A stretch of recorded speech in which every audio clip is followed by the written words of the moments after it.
Welcome,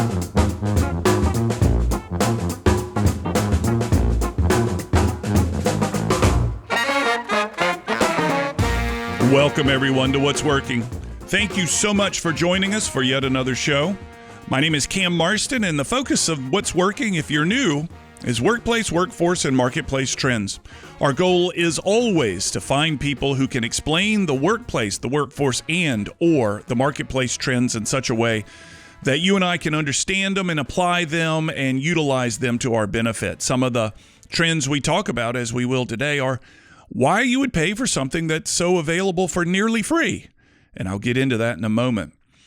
The shows of recent past have been really heavy in content. And while I enjoy all these shows, the people that I get to meet through What's Working is always one of the favorite things that my network and the connections that I've made since I began this show 7 years ago have been one of the most fulfilling parts of my professional career. And it's been absolutely rewarding beyond compare, and hope to be able to continue to do these things. But the content of recent past, and I think of Stephanie Greenwood with her story brand approach to marketing and sales, which I incidentally have become a client of. I think of the author versus editor dilemma, and I've got at least two people that I'm going to buy copies of this book and share with, because of the conversation that came out of that interview with the author of the book. In fact, the book is right here within reach. Brandon Smith. I don't know if you know how much of an impact that book has made on me, but it's the content has been very rich, and we're going to talk about that going forward, specifically with this show, and that is, why would we pay for something that's so readily available for free? And what I'm talking about here specifically is weather reports. On my phone, which is in my pocket, never far from me, I probably have no fewer than 3 or 4 different apps. They're all specifically focused on the weather. I only use one frequently, but every now and then I look for an alternative point of view. If I don't like the weather forecast, I'll go to one of the other apps and see if there's not a better forecast being offered, and that's the one I'll accept, which is foolish, but that's the way I do it. It was one of the listeners that reached out to me that forwarded some information on a company called Crown Weather Services. He's a retired banker, and he said, I relied heavily on this service as a banker. Much of the market that I served was the agricultural market, and I wanted to know what weather events may be on the horizon that may threaten my banking customers, my banking clients. What kind of weather events may destroy their crops or whatever it may be. So he turned me on to a company called Crown Weather Services and said, Cam, I think this would be a really interesting show. So what'd I do? I reached out. I said, is this something you'd be interested in? And indeed he was. When we come back from break, we'll have Rob Lightbrown on the other line. He'll be on the other side of a Zoom call.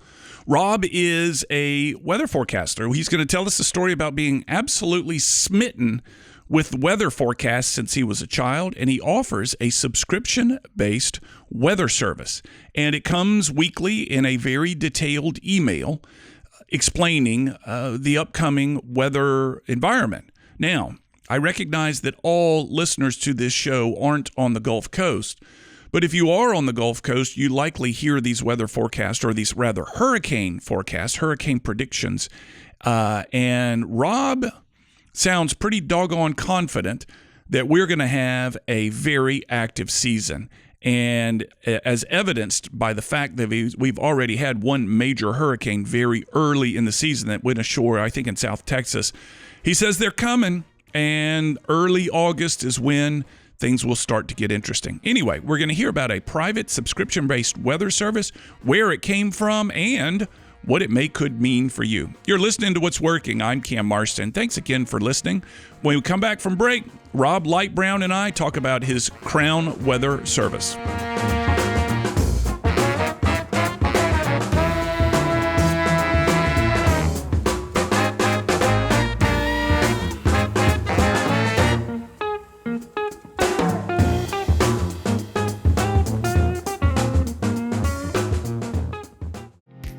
This is Seth Cherniak, Vice President of Branch Development for the Jeffrey Matthews Financial Group. If you're an experienced financial advisor wanting the freedom of independence but aren't sure making that jump is right for you, we should talk. Jeffrey Matthews has developed a successful program for advisors who don't want to be 1099 contractors and don't want to pay for their own overhead. We're looking for advisors who want the freedom to run their business the way they see fit with the support that comes with a W-2 firm. If you're interested in joining one of our branches, or if you want to open your own branch as a full-time employee, let's chat. Our compensation plan is one of the most competitive among all W-2 firms, big or small. Reach out to us today at jeffreymatthews.com, connect with me, Seth Cherniak, on LinkedIn, or click the link in the podcast. Jeffrey Matthews Financial Group, member FINRA, SIPC.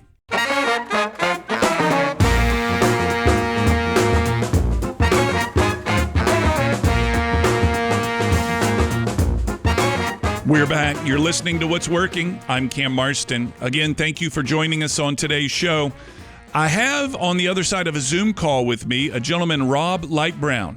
I was introduced to him, as you perhaps heard in the opening segment, through an email sent to me by a colleague. He's a retired bank president. He said, Cam, this guy would be a great get on your show.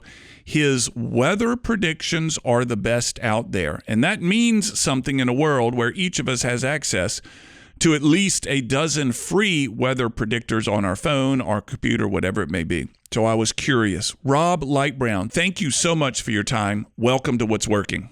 Hey, thanks for having me on. I'm really curious about your background and what made you want to get into selling weather predictions that are different than any of the free ones. Before we get into that, tell me, what is your background? Where have you developed this expertise and this fascination with weather? Well, I've been into weather all my life. Earliest I can recall is watching thunderstorms at the age of 4 and 5 years old.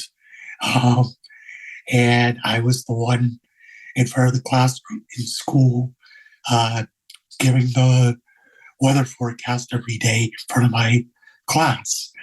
I graduated from high school in the early 1990s, and was lucky enough to, when I started college, to get a student intern position with the National Weather Service. And I did that for a couple of years. And during that time, there was a little storm called Andrew that ravaged South Florida. I remember Andrew. Yeah. Right.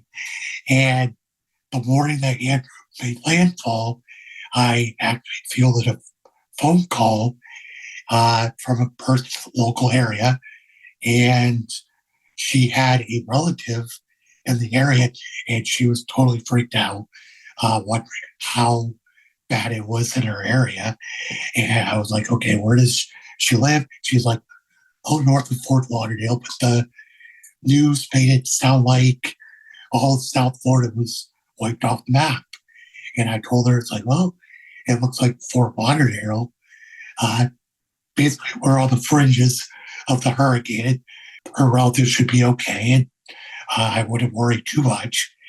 And it kind of put a kind of idea in my head that, yeah, I could do better than what's out there, because if you're listening to the news, it sounds like the whole area got wiped out when it was not really true. And this is when the internet was starting to come online. And so I started building a website in 1994 and slowly grew it.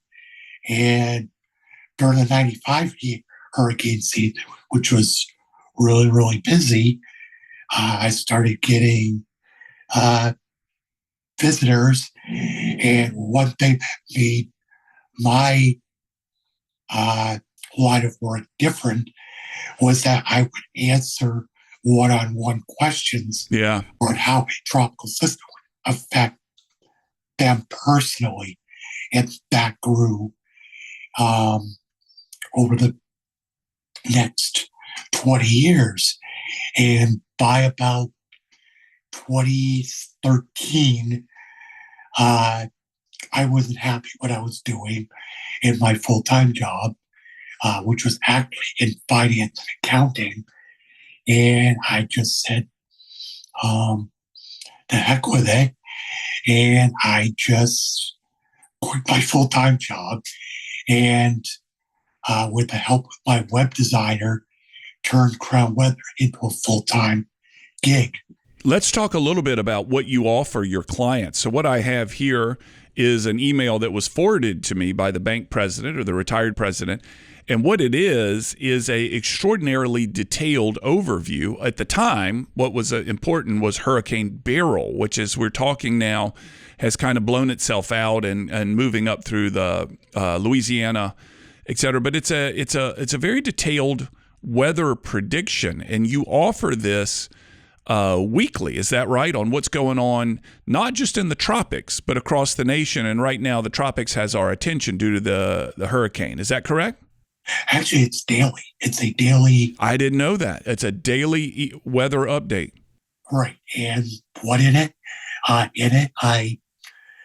email it out to whoever subscribes.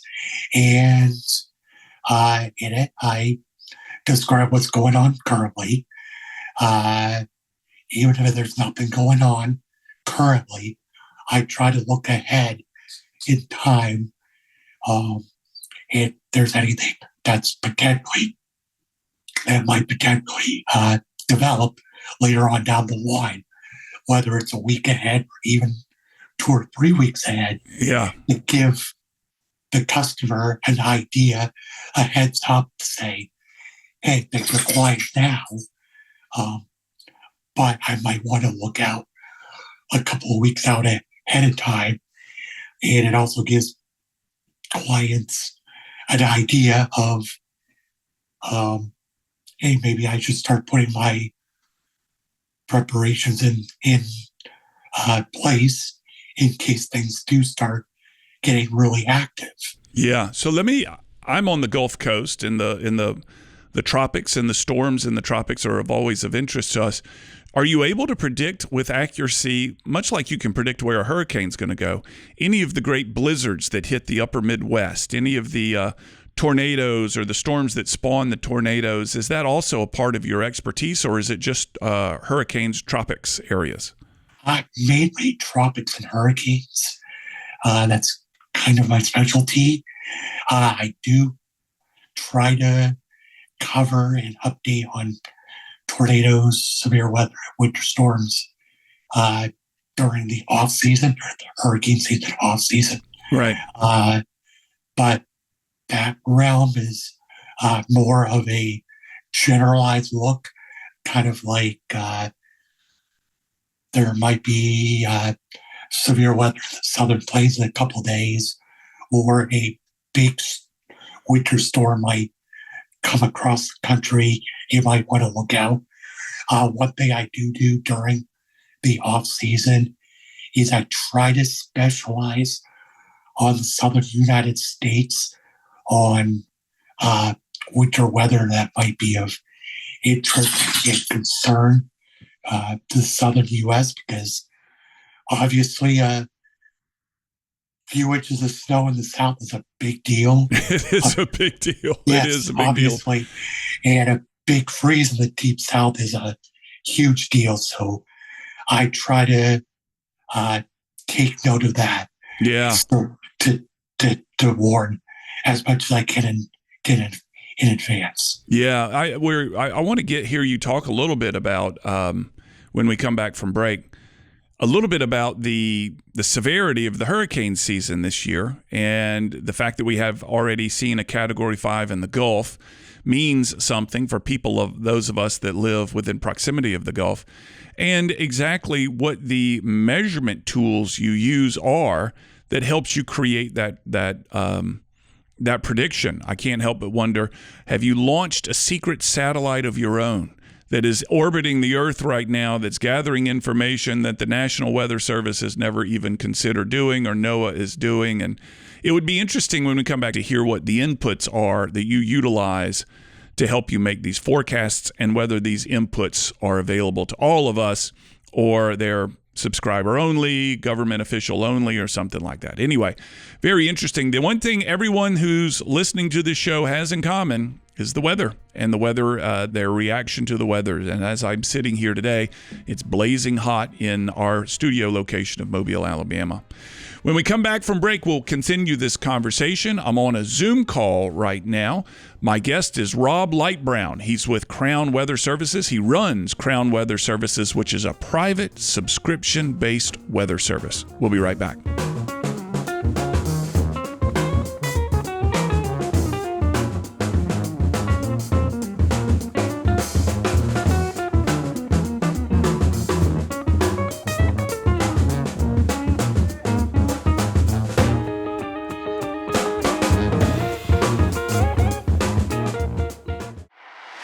This is Bill Eastet.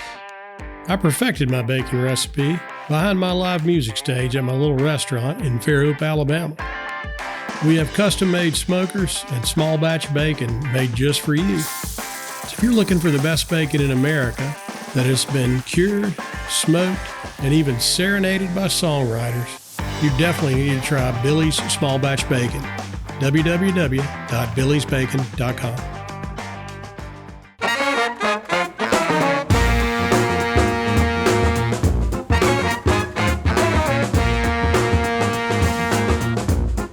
Rob Lightbrown is on the other side of a Zoom call from me. His company is Crown Weather Services, a subscription-based weather service. And if you're like me, on every electronic device within reach right now, you probably have 2 or 3 different options for getting weather predictions. What makes a subscription-based service even worth the money? It caught my attention as soon as I learned about it. Before the break, we were talking about what the inputs are that you utilize to determine what the future is going to look like. Tell me exactly the data points that you're evaluating on a daily basis. I use a lot of different things. It's just not one metric that I use. I look at everything from satellite imagery to what the amount of moisture in the tropics, amount of wind shear in the tropics. Then I go out, when I look towards the future, I look at the whole slew of weather models that are out there. A lot of them are subscription-based that I pay for to get the most up-to-date model data that I input my own experience and try to work in the different model biases that are out there because not one model should ever be used. I see a lot of Facebook posts out there, Twitter feed posts out there that just look at, have somebody post one model says a hurricane is going to hit here in 5 days. Look out. And I caution somebody when they see those posts to step back and verify that source, because a lot of times it's hype. It's trying to get those likes and engagements for the right, just to scare somebody half to death. And I step back. I look at all the guidance. I don't look at just one model, and I use all that plus my own experience to try to summarize what's out there and try to give you a down-to-earth, hype-free as much as I can look at what's going on out there. So it's been my assumption for years, I'm sorry to interrupt, but it's been my assumption for years that the data that's available out there, and there's so much of it, more than I guess I had understood, is all fed into a giant gobbling supercomputer with as many years of background as we have available on weather trends as a guide, this computer takes all the data and makes a prediction. What you're telling me is a lot of it is your brain, not a computer-generated model, but your brain saying, this is what's going on. My brain is better. And again, you came highly recommended by a very credible source. Your brain is more accurate and more able to predict than the best supercomputer that can intake all this data. Is that accurate? Somewhat accurate, I think. I think the human touch shouldn't ever be taken out of forecasting the weather. The models do help a lot. The models can help us identify areas to watch, but then we can look at that and say, well, that may not be accurate. That model, like the GFS model, which I'm sure you've heard of, for example, tends to spin up storms too much. And one bias during the hurricane the GFS model has is it tends to steer storms out to sea too quickly. When in turn they tend to go further west. So that's where your human touch comes in, where you can identify that bias and input that into an actual forecast and say, well, that storm might come further west. You might want to look out. So are your forecasts getting more? You talk about the human touch. You talk about your ability to look at the models that are generating and then kind of interpret that using your human touch, for example. Are your forecasts and are forecasts in general getting more accurate, or are they about as accurate as they have always been? They're gradually more accurate. One thing that's becoming a little more different is trying to communicate the forecast to my customers and trying to get them not to freak out when they see the social media posts of right. the next Category 5 hurricane that's going to hit their city in 7 days because a model says it. And I think that's where I differ, is that as a subscriber, you can email me anytime with any question you have about the weather, and I'll get right back with you with an answer. And that's something that's hard to find.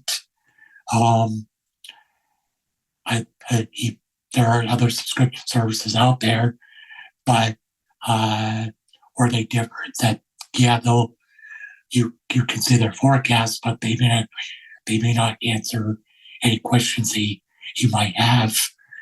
That post you see on Facebook, you might try to comment on that post, but that person that made the post, whether it's a meteorologist, whatnot, may never respond to that. Yeah. That's where I differ.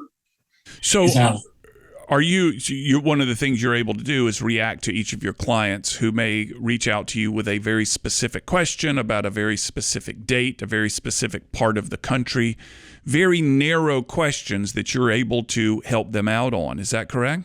That is correct. And what are they asking for? Can you give me a sense of your clients and why they would say, hey, what's the weather going to be like on this date in blank city? Is it that they have an event coming? Is it they have a... It's everything.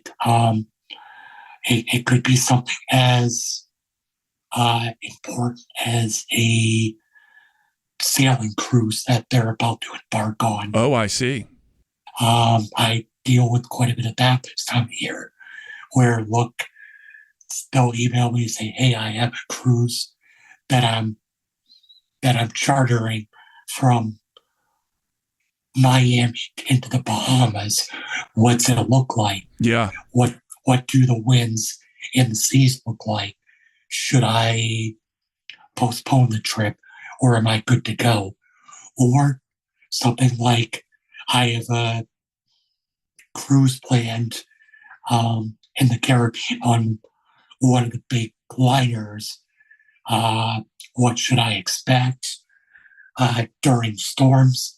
During the ramp up to different storms, I'll get emails on what are the winds and surge going to be at my location. Right. And I actually have a tool I use in-house where I can run it that goes hour to hour for wind speed, and I can give that information to them specifically. I've been watching some surfing videos recently, and how much these surfers look at the weather and the predictions and stuff like that to find the perfect wave, particularly in Europe. We're on What's Working. We're talking about a private subscription-based weather service. We'll be right back after this.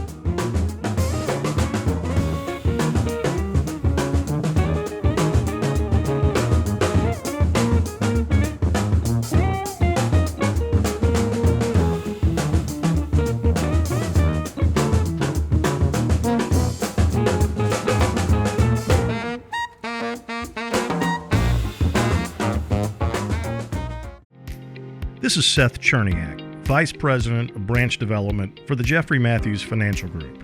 If you're an experienced financial advisor wanting the freedom of independence, but aren't sure making that jump is right for you, we should talk. Jeffrey Matthews has developed a successful program for advisors who don't want to be 1099 contractors and don't want to pay for their own overhead.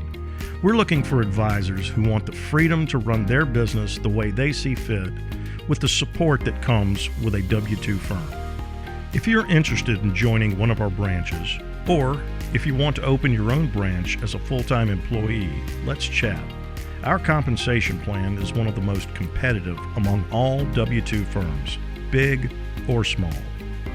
Reach out to us today at jeffreymatthews.com, connect with me, Seth Cherniak, on LinkedIn, or click the link in the podcast. Jeffrey Matthews Financial Group, member FINRA, SIPC.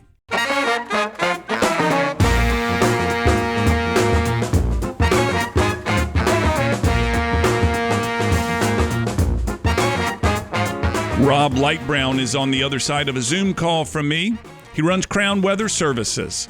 I was introduced to this service by a colleague of mine, a retired banker, who said he used this service to help with his agricultural clients to know what their harvest season or their planting season would be like, and it would help him as a banker make decisions that would benefit them on their behalf. And I'd not heard of this service before, and I reached out, and I'm happy to say that Rob is on the other side of a Zoom call from me right now as we're going through what it is that he offers.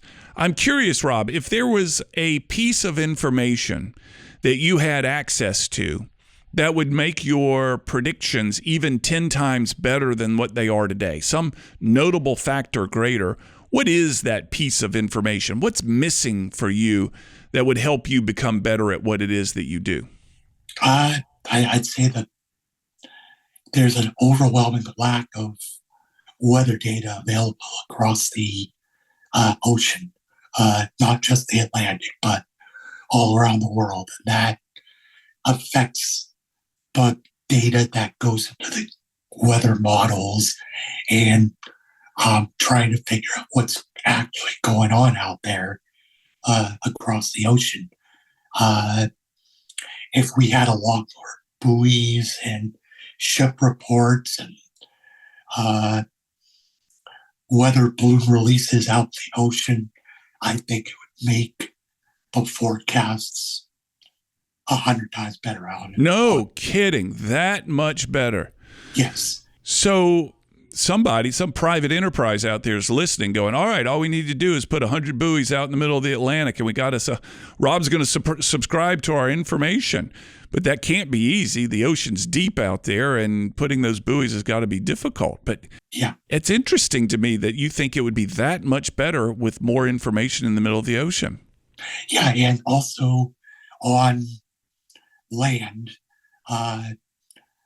there's for the upper air weather, which helps steer storms or whatever. There's also a lack of weather balloon launches, and the Weather Service is going through a hard time right now trying to get those weather balloons launched because of a lack of actual helium. Oh, no kidding. Yeah, there's actual stations that are having to be closed down because there's a lack of helium. One station that just got closed down is, I believe, Pensacola. So no more weather balloon releases for the foreseeable future in the Pensacola area. So that's going to affect what's going on upstairs above the parts of the southern United States. And that does somewhat affect the models and trying to figure out what's going on. Yeah. So a lack of helium is preventing you from might prevent you from being more accurate with your client work, because the helium feeds the weather balloons and they simply don't have any. There's a shortage of that. Whoever's making helium isn't making enough of it. That's interesting. So let's get into kind of brass tacks for those of us that live on the Gulf Coast, anywhere within reach of a hurricane. What's it look like? All the reports that I read suggest it has the potential to be a very damaging hurricane year, and we've already seen one move up to a Category 5 in a short amount of time. I look kind of every morning at what's on the horizon, and I don't see anything spinning up in the Atlantic right now. But I could be wrong. Goodness knows I'm not you and your expertise. What do you expect for the year? Crown Weather Service given us their official review of hurricanes for the 2024 summer. Sure. It looks very, very active.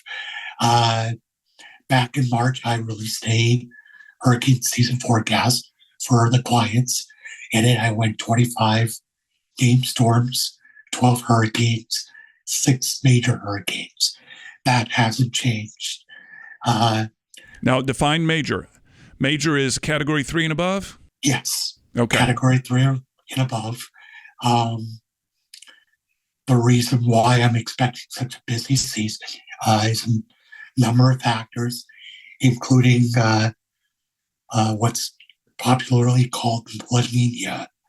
And that's basically a cooling of the ocean in the Pacific, and that usually leads to a more favorable environment in the Atlantic. Add on to that is the tropical Atlantic, especially area from the Caribbean all the way to the coast of Africa, has been running at record warmth all year. That hasn't changed. That's just going to add fuel to the fire that helps to develop tropical systems. That's what helped Beryl become a Cat 5 hurricane. Yeah. Is that record hot ocean waters. Also, the upper level pattern looking forward is kind of worrisome in that a lot of the systems that come off Africa and develop make it quite far west, which would put the Gulf and the Atlantic seaboard at particular risk for threatening or landfalling tropical storms and hurricanes. Yeah. Also the Caribbean, it won't be the last tropical storm hurricane that goes through there. I'm expecting a pretty busy hurricane season down there as well. Is there any logic to the fact that the summers seem hotter these days? The heat seems, at least here in South Alabama, the heat comes sooner. It stays longer. It's more humid. Does this allow a hurricane to barrel further inland, with strength? Is there any logic to the heat that I feel on the land allows the fuel of that hurricane to last longer once it makes landfall? Somewhat. There's a term called the brown ocean effect, in that the land that the hurricane is making landfall in is so humid and so packed with moisture, the hurricane doesn't basically feeds all that moisture in, as you put it, is able to maintain some strength a little further inland than what it is typical.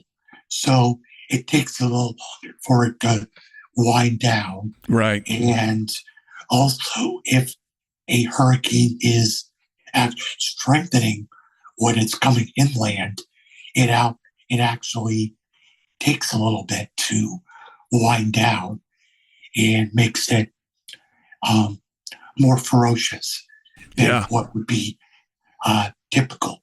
It makes sense. And that's not good news. All those people listening inland think this may be a coastal problem. It could become more of an inland problem and a coastal problem. Rob, we're running to a close here. Tell people how to find Crown Weather Services if they're interested in a subscription to your service. How do they find you? Sure. We're on the web, crownweather.com. I also have a Facebook page. You can just look it up on Facebook, Crown Weather Services. Yeah. If you have a question, you can email me at crownweather@gmail.com, and I'll get right back to you. And like I said, we're on the internet at crownweather.com. I appreciate it. Thank you very much. Fascinating. I didn't know your service existed. That's the wonders of this show. Thank you so much for your time. You're listening to What's Working. I'll put links to his contact information in the podcast notes. You can find that at whatsworkingcam.com. We'll be back after this break with segment 5.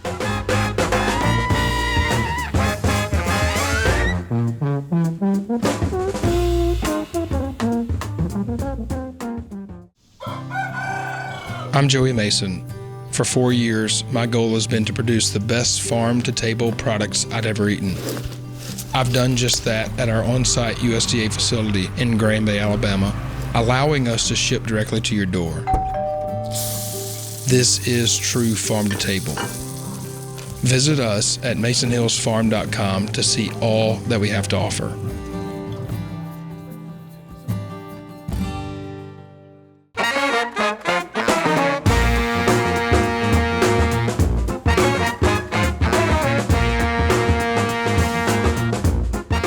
Now, there's a guy that has found his passion, that's found his calling. At least that's what appeared to me.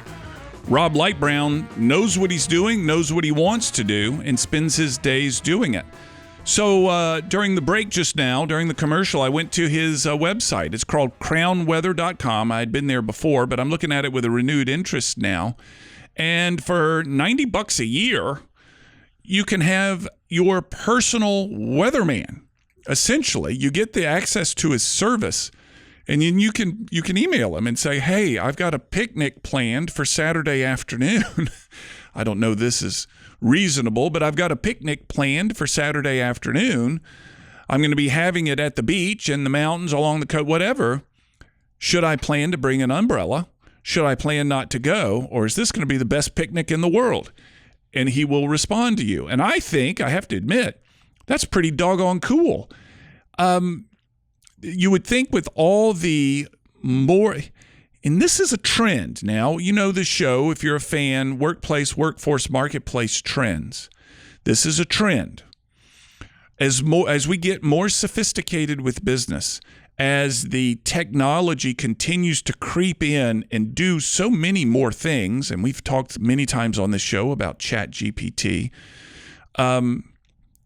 what we're able to do is remarkable. But at the same time, the personalized, high-touch interpersonal services remain as valuable, and I'm willing to say even more valuable than they've ever been before. Like I said in the opening, we have at our fingertips access to 5, 7, who knows how many weather forecasting models at any moment. Yet how cool is it to have the ability to reach out to somebody and have him give you the weather you need for your zip code, for your lake, for your boat ride, personally. And it's not somebody that's looking in a crystal ball making it up, which is kind of maybe what I'd do. It's a guy that has access to data and truly can give you some very personalized custom information. Well, I mean, that's the story of Etsy, frankly, the online website Etsy, that you want something really personal, handmade, crafted. It's available. It's going to cost you a little bit more and you're going to have to dig a little bit for it. But it's perhaps even more valuable and more important than much of the stuff that so many of us have access to. Again, it's called crownweather.com, and it's pretty dang cool. This show is not out to endorse businesses, but when I find something that just stands out, got to talk about it, and this one stands out. Folks, if you want more information on what's working, if you want to find past episodes, go to what'sworkingcam.com. There you can sign up and get a weekly email about the highlights of each week's show. Comes to you in an email. That's why I call it a weekly email, in fact. Cam, you're so smart. And if you can find us on social media, we're all over the dang place. Social media is an instrument of Satan, I'm pretty doggone sure, but we play in that sandpit anyway. Go to cammarston.com. You can find our links. Go to social media, enter my name. You can find our links there as well, etc. We try to throw stuff up throughout the week, but it's a chore.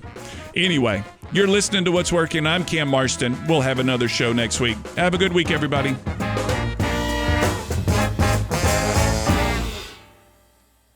As you likely know, this show originates as a radio show broadcast across the state of Alabama, and it continues to grow in both radio listeners and market. After it's formatted for radio, we then turn it into this podcast. Please share it with those you think would find it interesting, and subscribe to the podcast on my YouTube page where you can leave messages and your thoughts and your comments, and I'll certainly get back in touch. Finally, if you're a fan of the show, please offer a review on Apple Podcasts or Spotify. You can find my book called What Works on Amazon.com. In it, I highlight the top 10 ideas from the first 200 episodes of the show. Mind you, they're not the top 10 best episodes, they're the top 10 best ideas. Many times the same ideas are brought up again and again by different guests, and we dig into those ideas in such a way that they'll be easily applicable for your business. Simply go to Amazon and enter my name, and you'll find What Works as well as my other books. Chapter titles include How to Find a Niche, Innovation, Building Teams, and so forth. To learn more about the workshops and seminars I offer, go to cammarston.com. There you can view clips of my work, view workshop titles, view my reviews, case studies, customer lists. It's all there. If you'd like a free copy of one of the chapters of my book, enter your email address at the bottom of the homepage at cammarston.com. And from that site, you can email me directly. I always love to hear from you. You'll also find me on social media. Find Cam Marston on all the social media platforms, and you may need to enter the numeral 1. There's one other Cam Marston out there, and that numeral 1 distinguishes me from him from time to time. So if you're unsure if it's me or not, enter that numeral 1 after my name, and it should do the trick. On a more personal and less professional side, I record weekly commentaries that air across Alabama on Alabama Public Radio twice each day on Fridays called Keeping It Real. They've won statewide and national awards. They're simple observations on the world as it goes on around me, and they're only a few minutes long. They're a passion. You can find them on the same podcast app you're using to listen to this. Finally, if you're interested in advertising on this podcast or the radio show, reach out. I've worked hard to cultivate a specific listener, and I can tell you all about them, and I have many different options for helping you reach them. Thanks again for listening. We'll have another episode available soon.